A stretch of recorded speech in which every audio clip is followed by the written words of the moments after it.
Our next panel is on what it takes to lead locally today. I'll sit over here. Oh, that's perfect. Thank you. Come on. And I think it's really important to take what Ed's discussed and now make it practical and discuss what it does mean to, given the context of where we are, given the history that Ed's given the challenge that we have, to discuss how we implement that and the lessons learned. But the lessons learned, we've been building them for many years, and we have just an incredible lineup here of experience. Starting off to my left, former San Diego mayor and Pepperdine professor, Kevin Faulconer. Thank you so much for joining. Good to be here. Thank you. You grew up just north of here, right? Right up the coast, Stockton. Yeah. You were businessman, San Diego council member, assumed office 2014, reelected.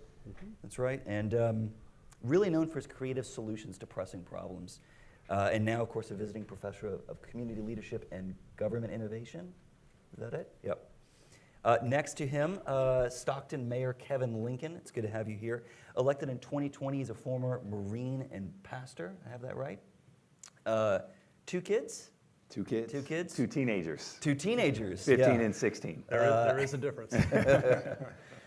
2 kids, but 3 pillars as mayor, right? You have housing and homelessness, economic opportunity, and digital democracy. Yep. Yeah, it's incredible. And then former mayor and current Newport Beach council member Will O'Neill. Will is a partner at a local law firm. In 2020, he became the youngest person to be mayor of Newport Beach and led throughout COVID. It's quite an experience, wasn't it? Oh, yes. All right, so we'll talk about what it means to be a mayor today. It's not just about the job, of course, but what the job means to their neighbors, what folks look for in the local leaders today, what it means to lead locally when everything seems national today, too. Mayor Lincoln, I actually want to start with you. Why did you run for mayor? Wow, that's a big open-ended question. I didn't take a traditional route to become a mayor, meaning that I didn't have any prior civic service, local government, city council. What I saw after serving our community for the 7 years previously was that there was a need for leadership, there was a need for transparency, and to increase trust, because the city of Stockton has experienced so much trauma for a couple of decades from the leadership positions. So what I felt, there was a culmination of experience, life experience, that I had to give back. Now, my initial thought was to run for mayor in 2024 because we had a very popular incumbent mayor. I understood the odds, the numbers, but just by chance, I had a conversation with a friend of mine, and we started the conversation about becoming mayor. And that was in October of 2019, and decided to announce my candidacy in November 2019, and it was a full year of campaigning. Nobody knew that COVID was going to hit at that time either. And so, but if you asked me if I would do it all over again, I would say yes, because I believe this is the right season for our city, and I have the right type of leadership style that our city needs right now. Mm-hmm. So I want to come back to your experiences now as mayor. So you've run and won. So I want to come back to you. Mayor Faulconer, I actually want to come to you too. Yep. On the question that's the theme of our panel, what does it take to lead locally today? This isn't your first rodeo. You were a council member in San Diego. You won a special election for mayor, then got reelected. And not to make this too political, but you were reelected as a Republican. Not to make this too political in politics. But I know that's always a great start. But you were reelected as a Republican in a blue city, getting bluer. What did you learn that it takes to lead locally today, given all that? And it's something that I've believed for a long time, particularly, and Ed was talking about a lot of the similarities in mayor. And I think that one of the things in all of our cities, I think the one thing that really is a truism when you're talking about the executive and being mayor is, boy, you better be able to connect with people. And it's not about Republican, Democrat, or Independent. Is this man or woman going to be able to get some stuff done? Do I believe in them? Are they talking about the right things that we should be doing? I think when you can do that, you can win. In San Diego, Republican registration is 24%. And so to win, you have to get Republicans, yes, but you also have to connect with everybody across the political spectrum. And I think that those mayors, those leaders that can do that are, not only can win, but I think are going to be better to effectively actually govern, because then you have to build those coalitions of support. You have to help lead people to see what we are going to do, the policies that you want to initiate, whether it was infrastructure, whether it was the reforms and changes that we made, because it's not easy. All of us as mayors have to deal with city councils, right? Love those city council members. I was one. You're right. It's much better to be mayor, by the way. But you have to be able to connect in that. And so I think the more you talk in terms of results, the more you talk about in terms of what you want to be doing from a vision standpoint that brings people together, then I think you're going to be able to be successful. Because anybody, in any mayor, you can get up and you can demagogue things all day long, but then you're not going to get very much done. And I think at the end of the day, most folks who run for office is because they actually want to get results. They actually want to make their city a little bit better. If I could piggyback Yes, on please. what Mayor Faulconer was saying, what I found when I was running for office, and even now being in office 18 months, is it only becomes partisan when you make it partisan, right? During my campaign, when I was running for office, nobody knew that I was Republican, because I was going places that your traditional Republican wouldn't go. I was engaging in spaces, coalitions, and having conversations that one party or the other wouldn't participate in those conversations. But the key was focusing on the fundamental needs of the community. That was it. So when those interactions took place, the community knew that, you know what, this person has my best interest at heart, right? There's already walls and barriers there between local government and the constituents, but I think I could begin to trust again, or I want to trust, and maybe this might be that bridge to help me take the next step. Does that resonate with you? Does that sound? It does, and you know, when I was running, I talked a lot, as Kevin knows, about One San Diego, about bringing our city together after a very difficult time when the former mayor resigned, and I meant it. And so you better have an administration that reflects that. Appreciate what Ed was talking about in terms of getting talent and a diversity of talent, because again, particularly and I don't care what size city you have the privilege to lead, people are going to be looking for that. They're going to be looking for people that are part of that they know and that they trust. Councilmember O'Neill, I want to get to you too. You, because of how Newport Beach works, you picked the short straw for mayor in 2020. This wasn't a bad thing, but you did have to lead through the pandemic. So we're talking about what it means to run locally today, be a mayor locally today. What did it mean to lead locally during a pandemic today? Yeah, so in Newport Beach, we rotate our mayor amongst the council members. And so because of the way it fell, I actually kind of had a choice between being mayor in 2019 and being mayor in 2020. And I let it be known that I'd rather be the mayor in 2020, which was an interesting choice looking back on it. But it was interesting because, look, I have an abiding faith that we're placed in positions at a certain time based on time and talent that we have. But you don't need to have that faith to really recognize that you can choose a position, you can hold the position, but you don't get to choose the circumstances in which you actually do hold that position. And so you needed to have actually worked hard to develop a certain set of skills and relationships in order to be able to lead no matter what the situation is. And in Newport Beach, we actually had our year start off with the worst tragedy that's ever happened in our city when we lost 9 members of our community in a helicopter crash. Most people internationally remember that as the day that Kobe Bryant died with his daughter. For Newport Beach, we remember that day as losing fathers and husbands, moms and wives, daughters and sisters. That was a day where we lost a lot of our community. And so for us, that's how it started. And when you're mayor, you don't get to sit back and just kind of let everyone else speak. You need to get out and actually try to channel some of the pain that your community is feeling. And so empathy and the ability to get out and speak and be credible when you do matters quite a bit. And then, of course, COVID hit. COVID is one of those moments where if you lacked humility as a leader, you were in a lot of trouble. because you did not, I don't know of any epidemiologist in the nation who was a mayor at that moment. And you needed to be able to look at people and say, I don't know, but let's go find out. And we were really fortunate in Newport Beach to have a local hospital called Hoag that is a nationally renowned hospital, but not just that, they have an incredible epidemiology department. And so for us, trying to determine what is our messaging going to be, one of the things we needed to figure out really quickly was who are we going to amplify? Because I guarantee you we weren't going to amplify our own messages because that's not our specialty. And that's that humility aspect of it.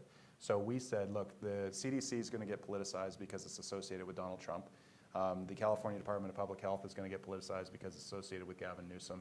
And I didn't know if I could trust the Orange County Health Department at that moment, but I knew we could trust Hoag, and I knew that if you were going to talk about someone's health, the first person they were going to trust is their doctor. And so we spent a lot of time emphasizing messages coming from actual doctors, which is an amazing concept during COVID, but that was the thing. And look, Newport is an older, definitely more affluent community, and we ended up weathering COVID in a way that, by demographics, was pretty remarkable. And that's because of a number of different instances. But let's not forget, I mean, that was the same year we also ended up seeing George Floyd murdered, and we had police protests. And in Newport Beach, we've never had a police protest, ever. And we had 5 in a day. Now, I will say a lot of people were coming up to our police officers and saying, we're not protesting you specifically, we're protesting the other officers in these other bad cities. But still, I mean, that's one of those times. And then, of course, and then you get curveballs. Like, we had people show up to our beaches because they were wide open, and we knew it was an airborne virus that the best place you could be is outside. And so we had about 40,000 people go to our beaches, which just point out real quickly, I'm sure Mayor Faulconer knows his numbers too. 4th of July, Newport gets about 120,000 people on our beaches. So 45,000 was nothing. But it made international news because people were on a beach. And so because of that, Governor Gavin Newsom decided to specifically close our beach. And I ended up going on national news to fight to get them open, which happened. But I mean, look, when you're talking about the leadership you need during really trying times, I mean, nuance helps. Not trying to go. This also goes to the point that you can come into office with a set of priorities and an agenda. Yeah. And then curveballs come your way, right? I mean, I'm sure you've all experienced variations of that. And what it takes to run for office and win an election is completely different from what it takes to actually effectively govern. Expand on that. Yeah. Yeah. What does that And so look what I like? mean by that is very tempting when you run for office to try to overpromise, because that likability factor, you want votes. But I come from school thought is underpromise, overdeliver, right? And so, because what people will receive what is real. They'll know, they know what's real. And so for me, it was about, okay, just simplifying what's important to the people and what will translate when I begin to govern, right? And so that's what it was for me. It was focused on those issues of homelessness, of public health, focused on public safety. But the most important thing to the community that was the glue to it all was that public service and transparency, because I didn't want the public to feel like when I took office, it was a bait and switch. It was, you got me into office, and now it's about my personal agenda. There's a fine line when it comes to policy and implementation of policy as it relates to your local government and being effective for the sustainable future. When you get into office, oftentimes you can look at, okay, what's next for me? And the policies that I implement right now or that I back may better position me for a future opportunity. But when you truly understand your local constituency in your makeup, you should be focusing on what is going to benefit your community for the foreseeable future. If you take care of the people and what matters to them most and what's important to them, they're going to take care of you. And I learned that through my business experience in the corporate sector. You know, you want there's 2 types of customers. There's your internal customers and there's your external customers. You want your internal customers, your employees, to be your net promoter, right? Because they're the ones that are going to, in turn, increase your customer base and make sure that your external customers have a very high level of customer satisfaction. So for me, my internal customers as mayor in our setup in local government on our dais, my internal customers are my council members, and our external customers are our constituents, right? We have to be working together collaboratively, hand in hand, so that we can make sure that our community benefits not only now, but for the foreseeable future. Yeah, and actually, I mean, Mayor Lincoln has probably a better perspective than a lot of other people on exactly what you're talking about in terms of running and leadership style, because, I mean, your campaign was nationally watched because of who you were running against. And it reminded me, I mean, when LBJ was president, he went back and met the Pope, and the Pope actually gave LBJ a 14th century painting, and LBJ gave the Pope a 12-inch bust of himself. And it's kind of funny because you have this moment of humility. I mean, it's just ridiculous. But the thing was, you ran entirely focused on your city, and you were running against someone who had become a national figure. And you came in with that credibility. You came in with that humility that I think has served you darn well for the last couple of years. Because I mean, I've been watching you, and I think it's very impressive. That sounds like a great ringing praise here. That's amazing. Mayor Faulconer, I saw you nodding your head when we mentioned curveballs. I wonder if you have some thoughts on that. Also on the customer service aspect, you mentioned customers. I feel like this was a big part of your administration. The curveballs have become part of the job. I don't think you realize that until you actually get elected and you see that. I mean, I remember when I ran for my first term, and I'm talking about infrastructure, what I wanted to do and pave the roads, 1,000 miles of streets, what I wanted to do with policing. By the time that I left office, homelessness when I ran for office was an issue. My last 3 years in office, I spent more time on the issue of homelessness than any other issue. I was proud of what we were able to do. We became the only big city in California where we actually reduced homelessness by double digits. But when I look back at what we faced back in my first term, where we had a hepatitis A outbreak in San Diego County, and it hit us particularly hard in the urban center of San Diego. And it was at that time that I said, look, I was tired of arguing, is it the county's responsibility for health and human services and homelessness? Is it the city's responsibility? I'm like, look, I'm mayor. These are my streets. I'm going to be held accountable for it, whether I'm responsible or not. So we better darn well do something different.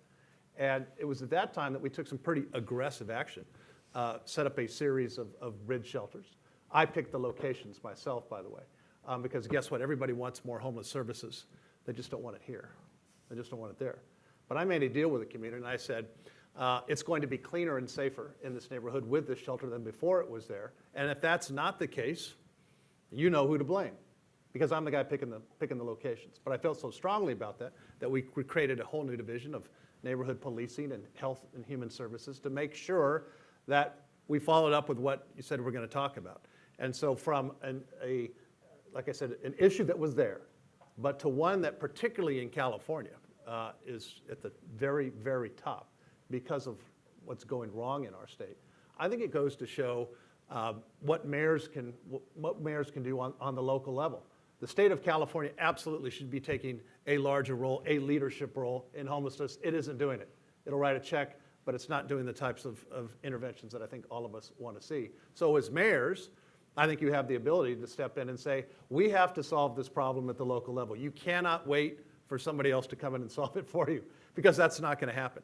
And so then you better be able to rely on common sense, on what you think you should be doing, with the goal of, hey, we're going to help people get off the street. And we're going to say it's not acceptable for you to die on our streets doing heroin and methamphetamine, or to put up a tent in front of somebody's house or from somebody's business. That's what we changed in San Diego. And I think that goes to show that you can do that. If, again, you build coalitions, you bring people together. But I think most importantly, when you're mayor, you have the ability to act. You have the ability to act and make a difference. And at the end of the day, I think that's the opportunity for all of us and all of our fellow mayors that are here there. It's about action. Boy, I can't tell you how many folks, and even some of my fellow mayors will come out and we'll study this or we'll study that. Boy, you can do that forever. But if you use your common sense, I think then people get it. And and just one more point on a different topic, is Ed was talking about the defund the police movement. I mean, I vividly remember getting woken up in my house one night. Somebody was out in a bullhorn defund the police, defund the police. I'm like, I've had some interesting folks out in front of my house, and that's part of the job. But then it got louder and louder. I had hundreds of people for 10 days in a row yelling and screaming, defund the police. I'm like, I think police are kind of important. I think it's kind of important that when you call 911, you have the best trained men and women out there that are going to come and respond to it. And to do that, that costs dollars. And so yes on police reform, which we took some pretty aggressive action. Yes on community policing. Yes on the highest policing standards. But no, we're not going to defund our police department. And sometimes as mayor, you have to be able to step forward and say, it doesn't matter what the kind of the flavor folks are talking about on some of this stuff. That's the wrong thing to do. And when I saw some of my colleagues up and down California kind of came out knee-jerk and said, yes, we're going to cut our police budget. I'm not going to name the cities because then I get in trouble. But they all came out and they defunded their police budget. Guess what they're all doing now? They can't run fast enough to put money back in their police departments. And so I think, again, you have the opportunity as leaders that to put in some common sense, but to stand up for some of those common sense. It's not partisan, but as you get people to lead, when you do that, I think you're going to be more effective and at the end of the day, get the results that I think all of us want. Mayor Lincoln, that kind of common sense approach, I know this is a big part of your campaign and homelessness as well. What have you found is top of mind for your constituents, for your neighbors today? Is it homelessness? How do you hear them talking about these issues when you try to translate that into policy? As I just heard Mayor Faulconer just talk about, homelessness and public safety, one of the things that came to the top of my mind right now was the fact that the national narrative doesn't always translate locally, okay? When we talk about defund the police, one thing that I found was your community wants you to be a voice for them, right? They want their elected representative to be a voice for them. But at the same time, you have to have the courage and the will to be that voice, even though it's not popular. And what's popular is what's being driven on the national scale. That's popular. But what's important to communicate is the local issues. So with Stockton, homelessness, is still top public safety, specifically as it relates to now recruitment and retention of our officers as well. They went through 2 years. It was probably the most 2-3 years, this past 2-3 years, probably the most difficult time to be a public safety, to be a law enforcement officer, right? And so now there's this gap, that's coming into play with the Great Resignation, and there's this issue now of recruiting and retention. So how do we do that? How do we become more innovative in our approach, leverage technology? How do we attract the next generation to want to step into this field? And so there's a whole, this is very complex issues. We can't necessarily, get into the weeds, but these are the things that we're looking at. These are the things that we're focused on. When it comes to solutions and policies, I think we've heard a common theme of humility. Part of being humble is being able to reach out, benchmark, have conversations with other officials that are doing things in certain spaces, right? Early on, I reached out to Mayor Faulconer in his last year in office while I was campaigning because I wanted to understand what was working. I wanted to understand what steps or what can we adopt to help take steps to mitigate this more pressing humanitarian health issue and crisis of homelessness. That's exactly what I did. And so we identified several solutions. Now, that's the difference of what it takes to campaign and message is different from what it takes to effectively govern. But because we didn't overpromise, because we were focused on the root cause and focused on real solutions that would work, now the city, 18 months into it, is in a place where we're going to be standing up bridge shelter, right? Where the city of Stockton, we're not necessarily the human services aspect like the county is, but we're utilizing some of the funding that we have to roll out and implement crisis intervention programs that focus on behavioral health challenges, mental health, substance use that are impacting this space of homelessness. So we're doing what we can do right now to address it at the root cause so that we can begin to mitigate it moving forward. This is great. I hear you trading best practices, like mayors talking with each other. That sounds great. I also hear you talking about keeping relentlessly focused on local issues, because I can imagine, as mayor, you're going out to talk in neighborhoods. Maybe they want to talk about homelessness. Maybe they also want your response to some national issues, whatever's on cable news that night. Is that a tension as well? I mean, I find the media wants your response on national stuff all the time. Like you have reporters that'll say, "What do you think about what just happened, at the White House?" But when you're out in the grocery store or the gas station, brother, what's up with my street? You told me that was going to get paved 6 months ago. So I think that your constituent standpoint are always going to want you to focus on local issues, and that's a good thing. I mean, and obviously that's why we ran for the job that we did. And I think sometimes there's a proclivity for so many folks to want to jump in and and trade off on the story of the day from the national news. But I've always found that it doesn't really serve you very well in the job that you were elected to do. Other folks can disagree with that, I suppose, but I think what your constituents want is, hey, is our city safe? Are our streets, is our parks doing okay? How about our cops? How about our police response times? The hyper-local issues, and I think the effective mayors are the ones that really focus on that. The mayors that don't, you could literally spend a bunch of your time doing cable TV shows or whatever it is. It doesn't really help you at the end of the day.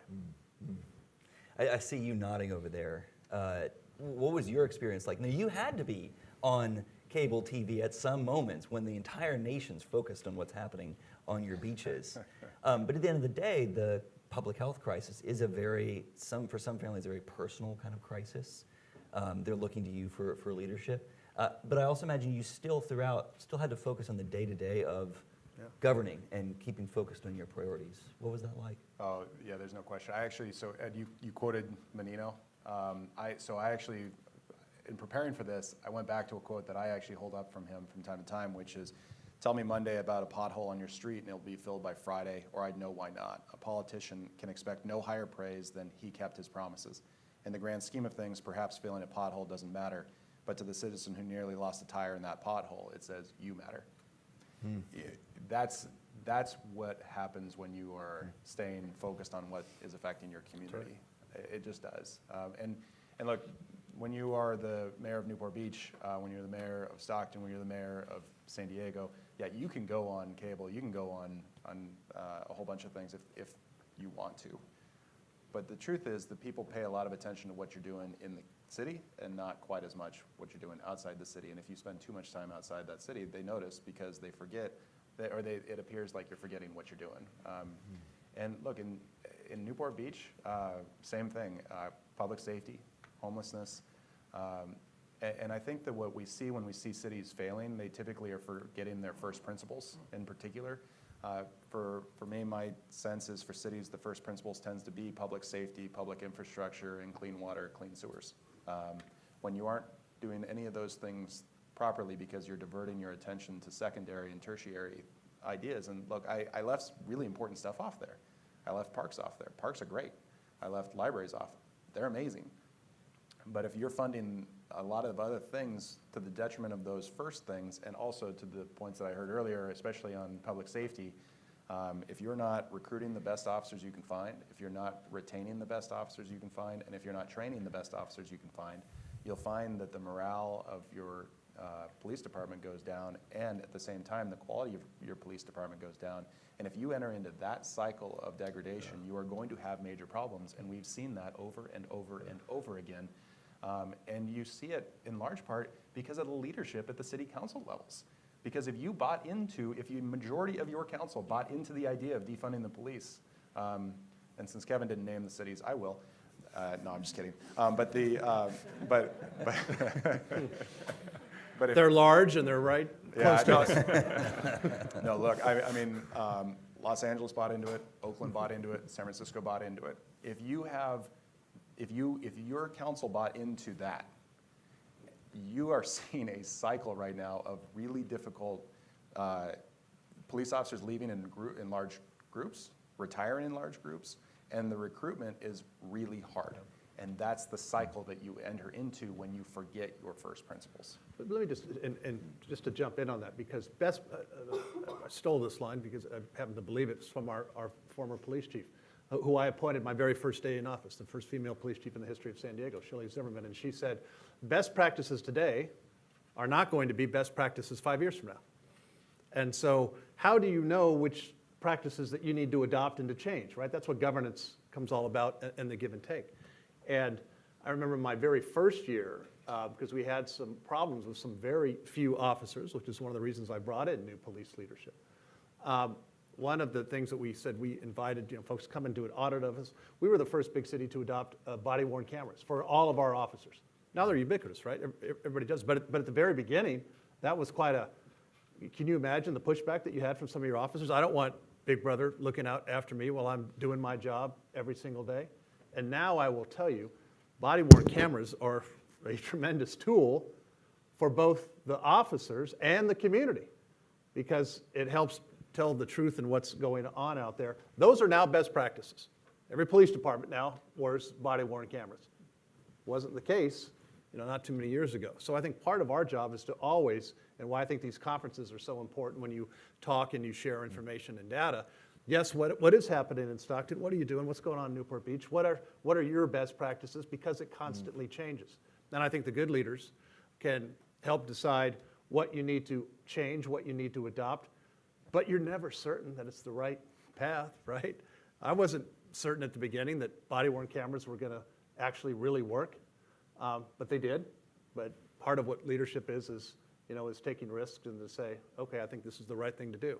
And if you approach it, I believe, from that angle, you're going to be much better suited in the long run. I want to stick with you on some of those nuts and bolts. And by the way, please do think of questions, write them down on the note cards, and my colleagues and the staff here will get them to me. But on the nuts and bolts, we were talking about parks, we were talking about potholes. In fact, if I remember correctly, you first got involved in politics because of parks. I did. And you're passionate about parks. Yeah. I also seem to recall that you had an app where somebody who is in San Diego could say, I have a pothole right here, and somebody would come out and fix it. Yep. Talk to us about that kind of nuts and bolts part of governing, of creating sometimes digital solutions, sometimes not, to deliver things that people really kind of care about in nuts and bolts level. Great question. It's about service. That's what Kevin was talking about. How do you, should you call up and report a pothole and then nobody gets back to you? And, how long does it take? So we all use our cell phones now, right? So we created the Get It Done app. So you can go in, punch in what you're on, and you're going to get a message back from the city that says, we received your thing, right? And we're going to tell you when we expect to have it filled, and we're going to send you a note that says it was filled. Can you imagine how popular that was the first week when that came out? Crash data, everything coming, so lesson. But so and what we quickly found is people want to interact with the city if you give them the opportunity to do that. So I think, I created a whole new department as part of our bureaucracy. I felt so strongly about this. I created the Department of Performance and Analytics. Wow, what an interesting concept. Let's see how we're doing in performing and analyzing this and report back to what we're doing so people can interact with city government. How can you get that one-stop permit that Ed was talking about? I mean, how can you do all of these things? But when you connect more with your citizens, they're going to trust the city more, or they're going to want to engage the city more if they know what is happening. So it really, I think, becomes a transparency. I don't think we have it perfected yet in San Diego and a lot of cities, but I think that's the future, is to have that, using that technology for more citizen involvement and engagement, and reporting back on where your dollars are being spent, how we are spending them, and how things are working or not working. And they will let you know. Mayor Lincoln, you have digital democracy as one of your pillars. Wonder what your response is to Mayor Faulconer and your own vision, too, for what that means. Yeah. There was something that was mentioned earlier. I had a thought, and I just slipped my mind right now. I'm sorry. It happens, brother. Yeah.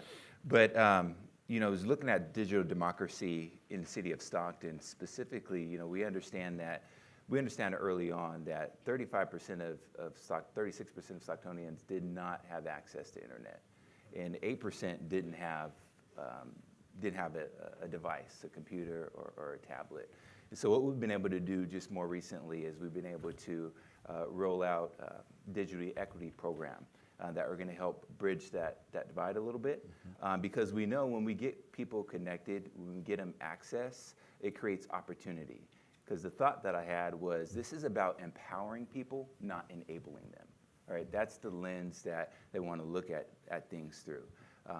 Hand up, not necessarily a handout, right? And so when we empower people with some of the basic fundamental needs that they need to live their life in the 21st century, then we know we're going to have better health outcomes, and there's going to be better economic opportunity and mobility throughout our community. And that's what it's all about. Mm-hmm. I see you nodding your head. I wonder if you have any thoughts too on delivering nuts and bolts results locally? Yeah, I mean, in large part, city's function is to facilitate.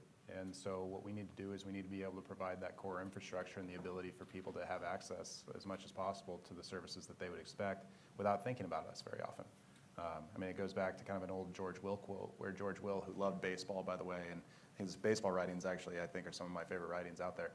He was talking about the difference between a mediocre infielder and a top-of-the-line umpire, which is the infielder, his mediocrity is on display throughout the game, but an umpire strives for unnoticed excellence.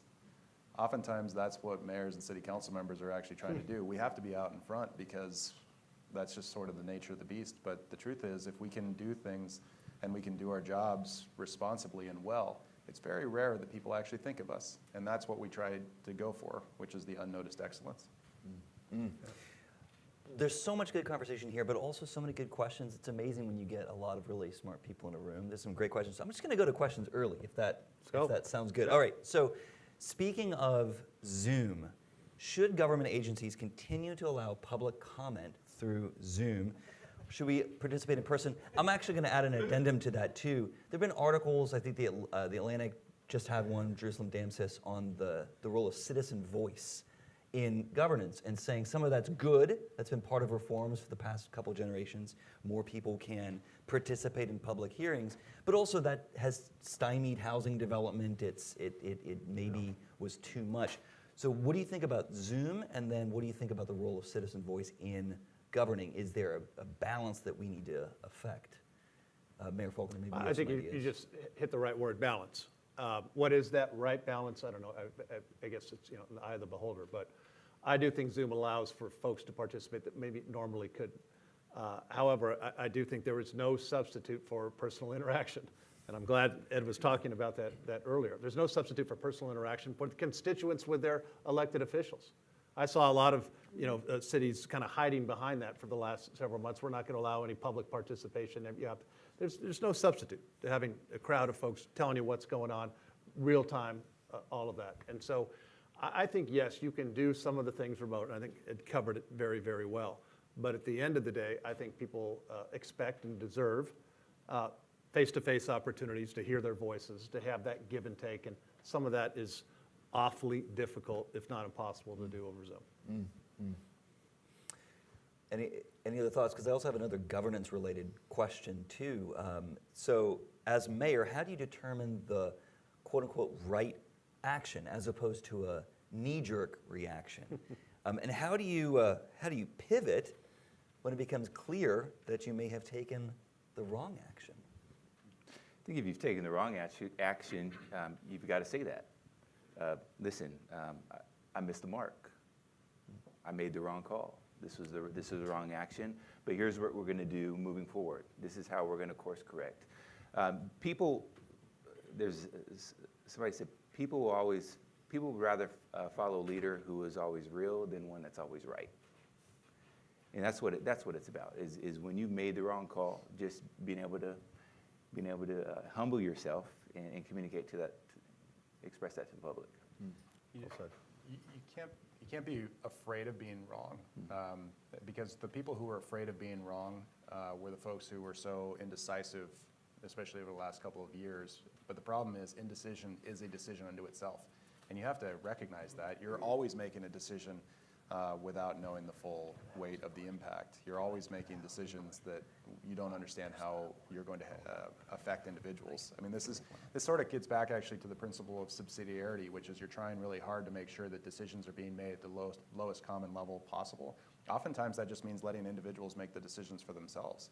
And then when it gets to us at the city level, I mean, we're going to be impacting our city, but we won't be, for the most part, impacting cities outside of us. And then you start getting up into what Ed was referencing in California, as California has gone off the reservation on this, and they're taking decisions out of the hands of city leaders over and over and over again in ways that violate that principle of subsidiarity. So for us, we really need to be cautious in trying to make decisions, but you can't allow yourself to just sit back and say, I think Mayor Faulconer, you said earlier, you can study things forever, but you're never going to make a decision. Well, you have to make a decision. But to Mayor Lincoln's point, boy, if you're wrong, fix it. That you don't just stand back on it and say, well, I made the decision, let's move on. You have to analyze whether the decision was right or wrong on an ongoing basis. And if it's wrong, fix it. And that's why you should be letting the power stay as much as possible with the city leaders, because we meet, I don't know we met every 2 weeks. We meet every 2 weeks. We can fix things pretty darn quickly. But you need to be able to, again, coming back all the way around to humility, you got to be able to say that you were wrong. And we are. We're human. It's fallibility. So there have been a couple of questions on the state and local relationship. I feel like housing's a big one. Housing's been a big topic also for the role of citizen voice. How do you approach the housing questions, and as some call it, a crisis today? Well, that relationship with the state is absolutely broken when it comes to housing in California. We could have a panel, and you'll get me going here in a second, because I saw firsthand how many good projects that were going to provide good quality housing for families and folks get stopped for all of the wrong reasons. CEQA, California Environmental Quality Act, is used as a weapon from folks that either don't want to have any development, right, NIMBYs, and it's also used by folks that say, we want, only union-only construction, as an example. And there's all kinds of other things that go into that. It is used as a weapon to stop what needs to happen in California.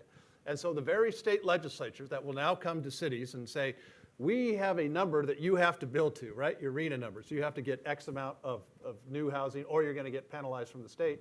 But yet the state will not change the CEQA rules and regulations that sometimes will prevent a project from being developed from 3 to 5 years, right? It is somebody will go in and file a lawsuit. They know it's not going to win. They'll go on appeal, to the appeals court, and you could have desperately needed affordable housing that is not getting built for all of the wrong reasons. So your question was, what is that role and what is that disconnect? Well, if you have folks that are up there screaming, we need more affordability in California for housing, you're right. Of course we do. You better make it easier for us to actually construct that housing. Because if you don't, it's going to take cities entirely too long to actually get through that process. So one of the things that I did when I was leaving office my last year and a half, I said, okay, you have to do environmental impact report. I did an EIR citywide in San Diego, and we called it Complete Communities. And I said, here's where we want the growth and development. The council was involved in the community, and here's where we don't. But if we say we want the density near our transit lines, which we should to make it more attractive and all of that, then it shouldn't take forever to actually build that. So we did a citywide environmental impact report that said, here's where you can now build by right and get that permit and to do that. But it shouldn't have had to take a year and a half and close to 2 years to do that. Until we change, and this is obviously a very California-specific issue, but it's a huge issue. Until we change that, we're not going to provide the affordable housing. We're not going to provide the ability for our kids to stay in California. We're not going to provide the ability for companies to locate here and attract talent until we're able to provide that new housing. So you got me started. But we need to do it. Yeah. I have to echo that. It is driving us insane right now, because you have Housing and Community Development Department pushing down the RENA number that Mayor Faulconer just referenced. In Newport, we've got 45,000 housing units, and they've told us we need to build 4,800 more in the next 8 years, but 2/3 of our city is covered by the California Coastal Commission. In order to permit housing in our city, you have to deal with California Coastal Commission. You've got to work through the parks lands. You've got to deal with the FAA, because we have an airport next to us. You have to deal with Caltrans on a bunch of different issues. You have to go through the most ridiculous hurdles that will cause your permitting to take time, energy, and way more money because of it. And So if you are, if you are a property rights council member and looking at this and saying, look, we permitted a significant number of housing in Newport over the last 10 years, but getting no credit toward that on the RENA cycle of things. So you are basically being put in this rock of being put in the rock right here where Housing and Community Development Department, and by the way, our Attorney General has said he's going to enforce and sue cities over this. But then on the hard place over here, a lot of agencies saying, yeah, don't build there. It is a staggering disconnect, and it is a broken system in Sacramento that is causing the broken 100%. system between us. And there is no leadership or will in Sacramento to fix those problems right now, and that is going to have major impacts on the local community development ability. And this affects market rate and capital A affordable housing, hundreds of thousands All per of it. unit, decades sometimes to get something built. Mayor Lincoln, there's a question we have on the homelessness issue. Mayor Faulconer mentioned what he had done on homelessness. What have you learned along the way on homelessness? What works, what doesn't? What questions do you still have that you're seeking to answer? Well, one of the things I learned regarding homelessness along the way is that we haven't done a good enough job of speaking directly to some of the root causes and the issues of homelessness, and that is the behavioral health aspect of things, mental health and substance use disorder. Many of our unsheltered population are dealing with those, right? But then there are those as well that are genuine tough times.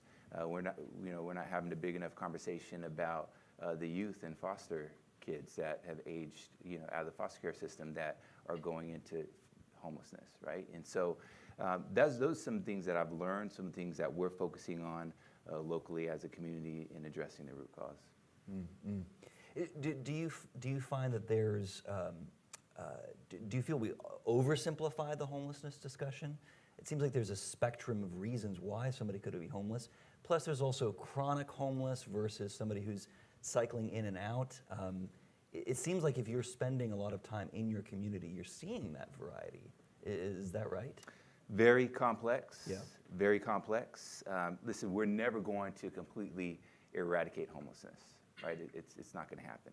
But there are things that we can do to mitigate it, right? To help people to take the next step towards healing in their life. We have to remember that every single one of these people who are unsheltered, they each have a story, and each one of their stories is just as important as the next. And so a big part of it is understanding the local impacts, and then having the will to make the right policy decisions that will help in those areas. There's a great question here in education, and I'll just mention, this is part of our Metropolitan Majority project, and part of what we've done through that project is do polling to listen to what people are actually concerned about. And last year in August, we heard really that cost, crime, and classroom issues were top of mind for constituents, even more than COVID. And this was right before the inflation discussion really took off, cost, crime, classroom issues. So this one is on, we've talked about crime, we've talked about cost issues, this one is on education. How should a mayor navigate education policy or academic curriculum disagreements and this whole issue that really has come up in the past couple of years with their local school districts? So within the city of Stockton, Stockton is supported by 5 different school districts. The city does not have jurisdiction over our local school districts. But what we do have is we share a vested interest. That's the future of our community, and those are our students. So when I think about that, it's like, okay, how can we work together? How can we collaborate to have better outcomes within our education system? And so what I did over this past year was I reached out to our largest school district, one of the largest ones in the nation, Stockton Unified School District, and we began to have the conversation of what would it look like to enter into a memorandum of understanding where we can leverage some of our facilities, city facilities, in your family, resources, and you have the connection, with the students and the families to help create better outcomes throughout our community, so that we can invest and improve the literacy rate. We can meet some of the food insecurity needs. We can provide some of those basic essentials that we know are needed so that our students can succeed, because our future is the future of Stockton is dependent on the success of these young people, whether they enter off to a 4-year university, higher education or they enter a trade, we need to be intentional across the board about positioning them for those opportunities. Anyone have other? Yeah. Yeah, I think mayors in particular need to be willing to stand up and be a buffer between the power, for example, of teachers' unions in California, between them and and good policy coming out of some of the school boards. You need to be willing to actually stand in between them because you need to be willing to fight for your kids and your community. In Orange County, for example, we've got 3.2 million people that live there. It's bigger than 22 states. I mean, California is massive. And so we have an Orange County Board of Education that had 5 members on it that went to battle to try to get schools back open much faster than they were being opened in California. California was the last state by far to get their kids back in classrooms. And the Orange County Board of Education went to battle on that. And in Newport Mesa Unified School District, they were trying really hard to get schools back in too, but they just couldn't because the orders that were coming out of the public health departments were keeping them closed. So as a mayor, what you need to do is you need to be willing to go in and just fight for the families, fight for the kids, fight to get them back open, and take the slings and arrows, because if you're willing to take those arrows instead of your local school board members, they're going to be willing to go fight a little bit harder to do that too. And so sometimes you do have to kind of get out of your own arena because you're still fighting for the families in your community. And boy, if you look back and all the studies that we've seen, all of them, the Board of Education was exactly right to go fight to get the kids back open, or I'm sorry, the kids back in schools. And so, you know, it's all local. I think as mayors too, you need to go into those spaces as well, right? You need to go to the schools. You need to engage in those conversations, introduce those students to their local, you know, their local government, provide those opportunities to connect, you know, as well. Mayor Faulconer, this reminds me, you were talking about how you could have turf battles over, well, is this Caltrans property? Is this, you know, some other entity's property? And you just say, no, I'm going to lead, step up and provide some leadership here. Is it something similar for education where even if it's not entirely within your wheelhouse, sometimes there's a scope for you to stand up? Yeah, I think there can be, and that goes back to what is the role of a mayor, even, you know, use the bully pulpit when you can to talk, even if it's not necessarily under your jurisdiction. I mean, I would do that, I mean, all the time when we were talking about homeless issues. There would be Caltrans property. I didn't care. I'd send my folks in there and, you know, what are you going to do about it? It's probably not what you're supposed to say, but that's what we did. But I will tell you, just back on you know, what Kevin was just saying about like being, you know, in San Diego, our own school board too doesn't fall under the jurisdiction of the mayor. Some cities, their school boards do. A lot of them aren't. But I'm a dad. You know, I had 2 kids. My daughter was you know, a senior in high school. She should have been in the classroom that whole second half of that semester. Absolutely should have been in the classroom. I saw it firsthand, right? And so yes, I tried to give voice to what was going on and everything else. And I will tell you, Ed only mentioned this a little bit in your studies, I believe, what you said about, and I really want to learn more about this, about, you know, the distance learning. Are you really learning through that? I will tell you what I observed, and, you know, God bless our teachers, by the way, that were put in an extraordinary, difficult situation. So many teachers knew and wanted to be in the classroom, right? They wanted to interact with their kids. They wanted, because you know when somebody's doing good and when they're not doing good. They know when somebody needs a little bit of extra help. Can't figure that out on a computer screen, right? And so I think that's back to some of the common sense stuff that comes in that hey, you know what, this isn't quite working. And yeah, it's not under my jurisdiction, but like I said, I'm a father too. And we need to be doing some different stuff here, guys. And I think the more that you can give voice to things like that, no matter what position you're in, but particularly I think when you have the opportunity serving as mayor, you need to take that opportunity. You need to use it. And because there are real world consequences, and it's tough because people didn't know what was right or wrong at the beginning. But boy, certainly towards the end, everybody knew kids ought to be in school. You know, not everybody, all sane, rational people. How's that? No, they knew that our kids needed to be back in school. And so I think it's more, you know, it's pretty damn important that you stand up and talk about that. Well, we have another question on governance. I'll stick with you for this one, at least with the initial response. Others can weigh in. But this is on talent. So we've been talking about talent within broader economies. We also kind of brought up talent within City Hall and different agencies. You know, I was talking with some folks in another city recently, and they were saying, look, you know, our planning department, they're just overwhelmed right now, but they're getting private sector offers where they can make so much more money, they're going to work less, and so we just can't compete for talent. But I remember, you know, you had sort of an in-house team, if I remember correctly. It was almost like your in-house McKinsey consultants. They didn't have fancy pedigrees, but these people, they knew government really, really well. And you can send them in to fix problems. Yeah, that was part of it. How did you tackle talent? That was part of the performance and analytics. Again, you got to measure it, and you got to respond to it. I would tell you, that is an issue that is affecting every city right now. You need to get good women and men that want to be a part of government and give them the tools, the training, and the salary to be successful. We compete. I mean, we do with the private sector. Not necessarily every facet, but in a lot of it. You know, Kevin was talking about the recruitment and retention of police officers. That's real because you'll have officers that will leave to go to other agencies if you're not competitive. And so I found it was one of those things towards the end that I was, you know, spent more and more time on with our Civil Service Commission, how long it took to get somebody in the door, right? Like I knew we had a vacancy. I knew we had smart people that we wanted to hire, but it took all this time and effort to go there. Like, just let me hire them. Just let me get people going and serving. And so I think there were some structural impediments that face government that don't face the private sector, particularly when it comes to civil service, that I think we need to be smarter and faster about getting good men and women in. And then I think for all of us, that one of the toughest things is to be competitive financially.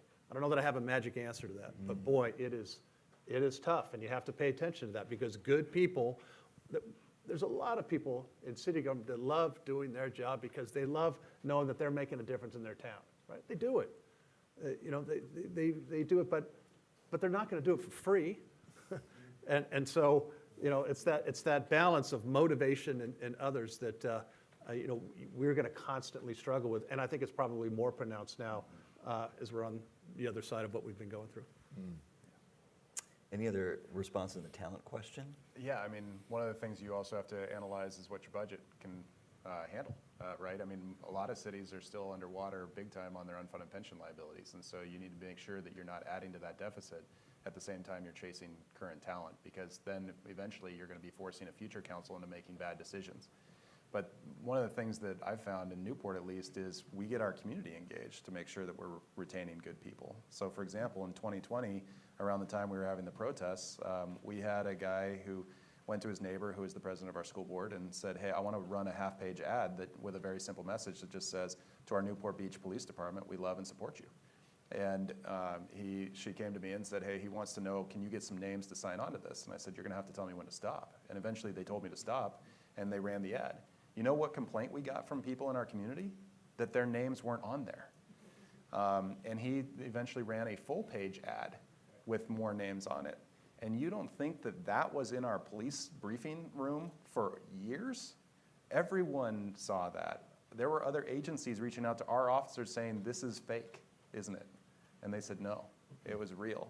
If you can get a community that will rally around, especially your public safety, now they have to earn it, but if they've earned it and you can convince members of your community to express their appreciation, your retention problems go down significantly, and that stuff matters.